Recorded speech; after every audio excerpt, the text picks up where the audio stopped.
कोणाच्या दबावाखाली येऊन कोणतेही निर्णय घेऊ नका. डॉक्टर रुपेश पाटकर.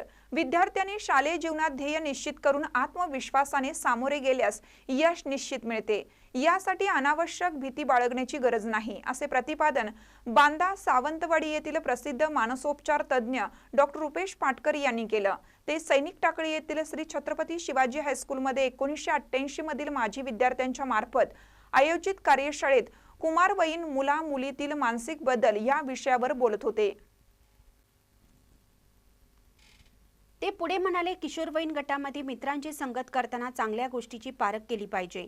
जीवनामध्ये कोणतीही गोष्ट करताना कोणाच्या दबावाखाली करू नये, असं त्यांनी आवाहन केलं.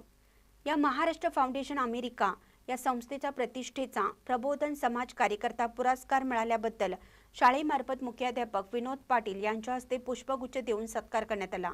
सुमारे 3 तास चाललेल्या या शाळेस विद्यार्थ्यांनी उत्कंठेने प्रतिसाद दिला. महानकरी न्यूजसाठी इजाज खान पठाण, सैनिक टाकळी. ताज्या बातम्यांसाठी महानकरीला सबस्क्राईब करा आणि बेल आयकॉनला क्लिक करा.